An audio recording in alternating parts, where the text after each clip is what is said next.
people, today we're going to talk about my absolute favorite topic, which is how social media will, no matter what, impact your body composition. Okay, it is going to impact it no matter what. So I might as well tell you how to figure out your social media habits so that this isn't more of a detriment to your goals than it has to be. And hopefully we can actually figure out some ways where we can use social media to support our goals, okay?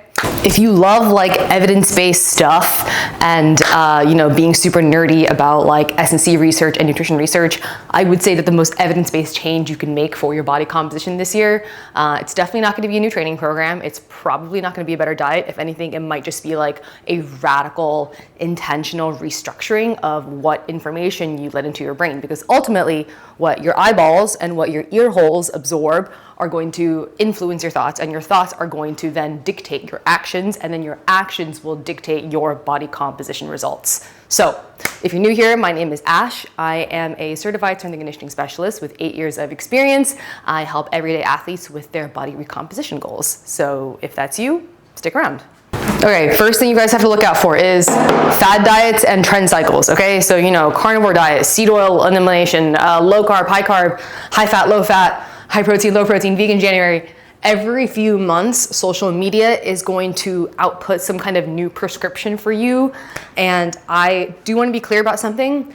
A lot of these fad diets have a kernel of real science behind them, right? Like reducing refined sugar genuinely helps most people. Carnivore diets do produce some kind of short-term results for some individuals who like to eat meat and dairy all the time. That is definitely not the case for me. So whenever you hear about these new fad diets, you go off and you run to some highly specific protocol for like 6, 8, maybe even 12 weeks if you're feeling extra ambitious. And of course you do see some results, but that is mostly explained by the fact that any structured dietary change tends to produce short-term results, because structure and awareness tends to create a minor caloric deficit by like default. And so what happens eventually? Well, when that elimination diet becomes unsustainable because your life just happens and it plays out as it does, the novel diet will lose its sparkle. The diet failed you because it was never meant to be a permanent way of eating for a human with a social life and like a complex emotional history, and like maybe you have some body image issues, so maybe you getting into a caloric deficit then and there wasn't like the right move. So there are so many factors to take into consideration here, but keep an eye out for fad diets because they are always going to set you up to eventually fail. It's just a matter of time. That's why they are trends, okay?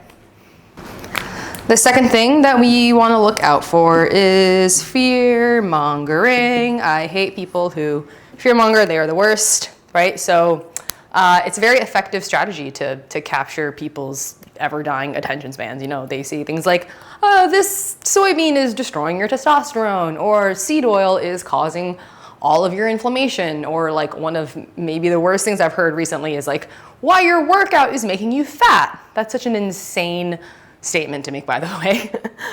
So all of these headlines are engineered using something called negativity bias. This is a well-documented phenomenon where threat-based information receives 2 to 3 times more attentional weight than neutral or positive content. That's why all of like the YouTube captions are always like something outlandish and ridiculous. Some of mine can be too, honestly. They probably will have to go that way eventually. But anyways, platforms like YouTube algorithmically reward this, and creators are financially incentivized to produce it.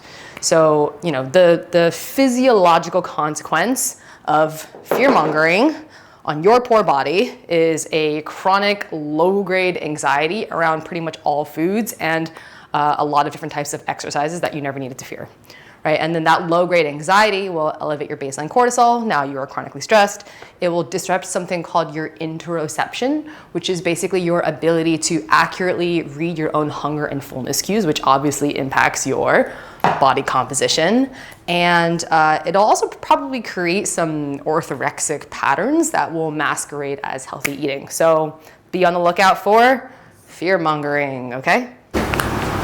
And then we have, I'm starting to run out of room down here, but supplement pushing. Supplement pushing. They want you to ingest. They want you to ingest more supplements, okay? So I almost bought BCAAs once because I had a very muscular ex-boyfriend who took them regularly and was like, this is why I'm so strong. It turns out he just trained really hard and had great genetics, okay? So again, to be super clear about supplements specifically, the problem isn't the supplement itself, but rather the psychological displacement it creates. So if you believe a pill is closing the gap, this is my pill, then you stop examining the fundamentals, right? You stop training hard because you think that like the creatine is some kind of anabolic magic that will do all of the work for you. And if you don't know, creatine is not going to just magically make you explode muscle, okay? That's just not how the human body works. The mechanism for supplement pushing is incredibly seductive. It's basically a credible seeming person with visible ab definition usually telling you that the missing variable in your routine is their specific product. And the implied logic is post hoc, right? They have the result that you want, they use the product, and therefore the product caused the result. And this incorrect causal relationship may seem pretty obvious to people like myself within the industry, but based off of what I've heard in like big box gyms and like Pilates studios that are constantly pushing collagen supplements, it's actually not that obvious and no one is immune. And that includes people like me, especially at the age of 24 or 23 when I didn't really know that BCAAs weren't actually doing much if my protein intake was already accounted for, okay? So be on the lookout for people who push supplements. Lastly, the one that we are only having to deal with now, as of this decade, is social comparison via social images, okay? So there was a 2021 meta-analysis, I believe, I will cross-check that, across many, many studies.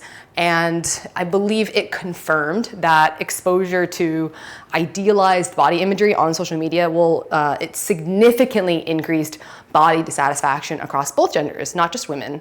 I think women are more susceptible to it, but as if 2026, it is definitely both genders.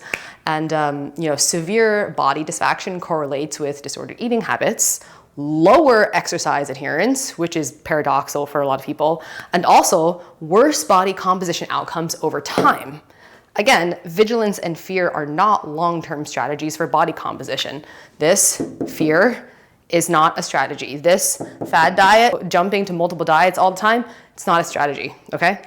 So the comparison is also just structurally unfair in my opinion, in ways that people will intuitively know but don't really articulate, right? So we've got lighting, we've got angles, we've got staging, we've got editing, we've got people on drugs, we've got genetic outliers, and then there's a bunch of other professional help that goes into creating these images that you guys just don't know about. I know about them, right? I'm always gonna put myself in a lighting that is reasonably flattering rather than doing some like crazy up the nose angle. So our goal with all of this stuff that we have to deal with is not necessarily to eliminate social media. I don't really think that right now that is a possible, that is a viable solution to all of this. And like I said earlier in the beginning of the video, I would rather just give you some actual solutions on how to like curate your own social media framework so that you can ingest content that's actually conducive to you, right? So here is how we are going to do it. Okay, so we're gonna use something called a evidence tier system to help you kind of filter out the bullshit media, bullshit content information that you get online, okay? So before you act on any kind of nutrition or training claims, I want you guys to kind of ask yourself which tier of evidence the content you are consuming falls under. If you are looking at things like longitudinal studies or like a .gov website or something like that, 9 times out of 10, you can trust that information to give you general guidelines. Your personal preferences matter, your specific goals matter. I'm not saying that this is going to always be the truth for every single person, but in general, this will be trustworthy information. Okay, so tier number 2, we're gonna look at like case studies and like coaching content. I put an asterisk there because we'll get back to that in a second. But basically this kind of stuff, you can take it as Like I would file this under as a hypothesis, not necessarily fact. These are also things that you can test out for yourself. Lastly, I would say influencer content, things that are very entertaining and shocking in nature, right? You're gonna have to use your own critical thinking capacity to kind of differentiate between coaching content and influencer content. I would say that when you have influencers making a very bold claim, most of the time it's going to be tier C stuff. And most of the time it is going to drive you into buying some kind of external product that they have like a partnership with. Okay, so that is gonna lead me to our second system, which is essentially a conflict of interest. Okay, and this is usually for dollar signs. So before you guys trust any kind of specific recommendation, I want you to ask, does this person, or potentially this person profit if I believe them? And your answer will shape how much weight you're gonna give their claim. So I would say that things like supplement sponsorships or affiliate codes, product launches are not inherently disqualifying, but they do require some explicit discounting, okay? So I want you guys to start to build this habit of who benefits before you swallow any claim, like literally or figuratively.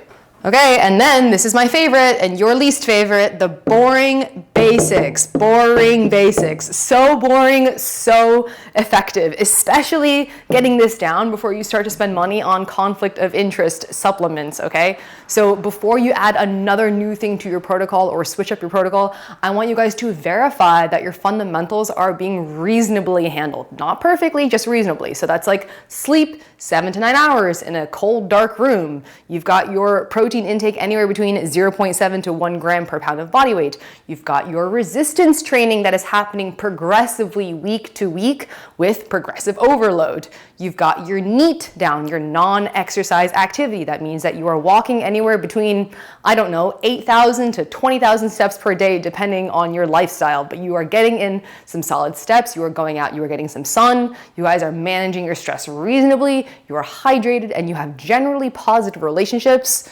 Generally positive relationships are particularly hard to handle sometimes, so that is a topic for another time. But all of that is going to have a much bigger impact on your body composition than conflict of interest, okay? So now if any of these are extremely absent or extremely inconsistent, there is no supplement, no protocol, no fucking biohack that is going to move the needle in a meaningful way. You guys have to remember that social media's core value proposition is selling you these advanced tactics for a foundation that hasn't been built yet so that you can keep crumbling and keep scrambling for new tactics, okay? This, I can't really sell you because there are so many components to it, but if you get this down, you don't really have to pay attention to the other stuff.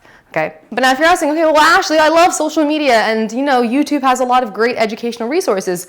This is true. In that case, I want you to start to curate your feed as you would curate what goes in your mouth, right? You curate the food that you eat, you curate hopefully the people that you make out with. I want you to start to curate what goes into your feed, okay? I want you to question sources that consistently make you feel anxious or shitty or confused, or, you know, if they're pushing a product or making big claims, question those sources. We just went over all of the ways that we can do that.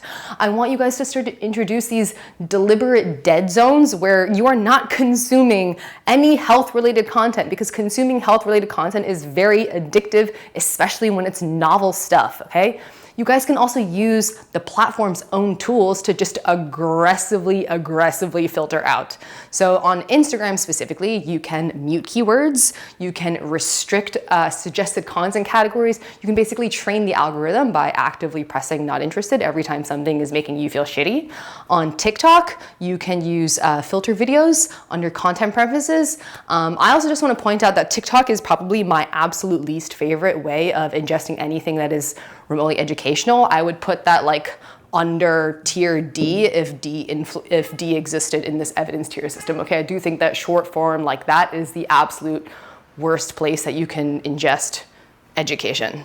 On YouTube, right here, you can remove videos from your feed, you can dislike a lot, you can also clear your watch history periodically so that your recommendations will reset and you don't enter into like an echo chamber of like biohacking wellness, okay? When you guys feel that urgency to buy a new supplement or to change another thing, I just want you guys to like wait it out for like 72 hours. Just wait it out, put a pin in it. Be like, okay, this is interesting. Can I just wait for a hot second, 72 hours, and see if I'm still interested in it, okay? Because if you change things consistently, this can't be in place. Please, please, please protect yourself from an environment that was never designed with your health as the objective. I want you guys to really choose sources that support what you want, okay? If you want more help with this stuff, you can check out the multiple other videos in the link in my description. Please, please, please, if you like this stuff, support the channel, give it a little subscribe. I am not a long form content specialist, but I am getting the hang of it. So I'll see you in the next one.